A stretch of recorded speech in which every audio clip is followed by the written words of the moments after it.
ವಿದ್ಯಾರ್ಥಿಗಳೇ, ನಾಳೆ ಪರೀಕ್ಷೆಯಲ್ಲಿ 4 ಅಂಕಕ್ಕೆ ಏನಾದರೂ ಭಾಗ್ಯಶಿಲ್ಪಿಗಳು ಗದ್ಯ ಭಾಗದಿಂದ ಈ ಒಂದು ಪ್ರಶ್ನೆ ಬಂದ್ರೆ ಸುಲಭವಾದ ರೀತಿಯಲ್ಲಿ ಈ ಒಂದು ಉತ್ತರವನ್ನ ಹೇಗೆ ಬರಬೇಕು ಅಂತ ಈ ಒಂದು ವಿಡಿಯೋನ ಮಾಡ್ತಿದ್ದೀನಿ, ಕೇಳಿಸ್ಕೊಳ್ಳಿ.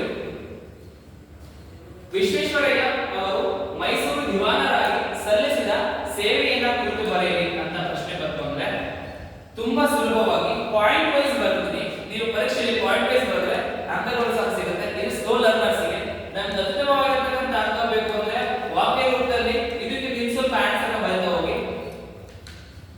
ಫಸ್ಟ್ ಒನ್, ನಾಲ್ವಡಿ ಕೃಷ್ಣರಾಜ ಒಡೆಯರು ವಿಶ್ವೇಶ್ವರಯ್ಯ ಅವರನ್ನ ದಿವಾನರನ್ನಾಗಿ ನೇಮಿಸಿದರು. ನ್ಯಾಯ